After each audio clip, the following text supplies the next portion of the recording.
السلام عليكم ورحمة الله تعالى وبركاته. اخواني الكرام، نديروا اخر اخبار محترفين المغاربه والاداء اللي قدموا يوم السبت ويوم الاحد. اداء خرافي اللاعبين المغاربه كما شفتوا ما شاء الله تبارك الله.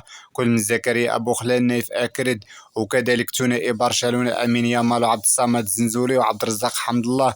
وكذلك نهضروا على وليد شديره اللي انتقل نادي جديد، وكذلك حكيم زياش. فيديو مهم جدا، كنتمنى ان شاء الله تستمتعوا معنا بهذا الفيديو. بالنسبه لزكريا ابو خلال، بدايه ناريه في الدوري الفرنسي بعد ما سجل في الجوله الاولى، كيسجل في الجوله الثانيه على فريق باريس سان جيرمان من ركله جزاء بعد ما كانوا متقدمين باريس سان جيرمان عن طريق الفرنسي كيليان مبابي من ركله جزاء.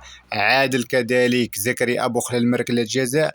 والتقييم ديالو في هذه المباراه ما شاء الله تبارك الله كان 8.3، وكنتمناو له ان شاء الله يتالق في هذا الموسم هذا. بالنسبه لاشرف حكيمي، لعب حتى هو كاساسي، لعب مباراه كامله وتعادلوا هدف مقابل هدف. والتقييم ديال اشرف حكيمي كان هو 6.9، وكنتمناو له ان شاء الله التوفيق ويقدم شي موسم كبير مع نادي باريس سان جيرمان.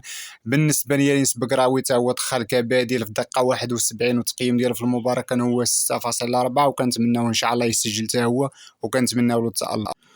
اللهم بارك. نايف اكرد في هذه المباراه هذه كيسجل هدف افتتاح نادي ويست هام، وكيربحوا نادي تشيلسي الانجليزي بثلاثه الاهداف مقابل هدف واحد. نايف اكرد افتتح التسجيل في المباراه وقدم مباراه في المستوى العالي. نايف اكرد يعني كنتمناو له ان شاء الله يبقى غادي في هذا الاداء هذا. للاسف تلقى ورقه صفراء، ثم تلقى ورقه صفراء الثانيه وتلقى الطرد، وكنتمناو ان شاء الله يرجع في اقرب وقت ممكن، ما يغيبش على المباراه على الاقل. كنتمناو ان شاء الله يغيب مباراه واحده، والتقييم ديالو كان هو 7.4، وكنتمناو له ان شاء الله التوفيق.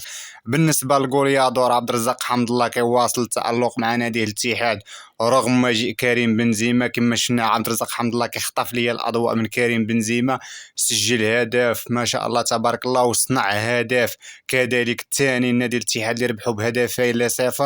والتقييم ديال عبد الرزاق حمد الله في هذه المباراه هذه ما شاء الله تبارك الله كان هو 8.6، وكنتمناو له ان شاء الله يبقى مواصل على التالق هذا ديالو عبد الرزاق حمد الله. وكما شفنا كان باغي يخرج من نادي الاتحاد بعد المشاكل اللي وقعوا له في بدايه الموسم. بالنسبه لثنائي برشلونه امين يامال وعبد الصمد الزنزولي، امين يامال كيصبح اصغر لاعب في تاريخ الليغا وتاريخ برشلونه كيشارك كاصغر لاعب. يعني كنتمناو له ان شاء الله التوفيق. ما كانش محظوظ اليوم، كان بامكانه يسجل تالق حارس قاديش، وفريق برشلونه ربحوا بهدفين ل0.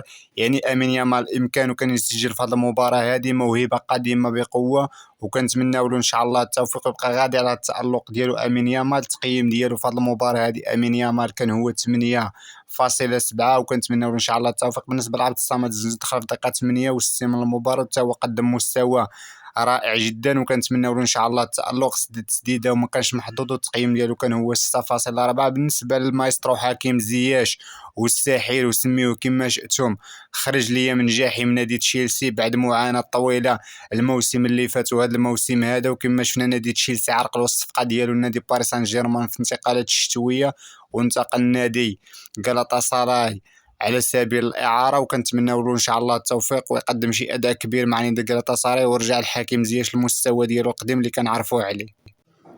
رسميا وليد شدير اللهم بارك كينتقل نادي فريزوني الايطالي، وكنتمناو له ان شاء الله في التجربه هذه، كنتمناو له التوفيق ويقدم شي اداء كبير مع هذا النادي هذه في الدرجه الاولى السيري ا، عكس ما كان كيلعب مع نادي باري في الدرجه الثانيه من الدوري الايطالي.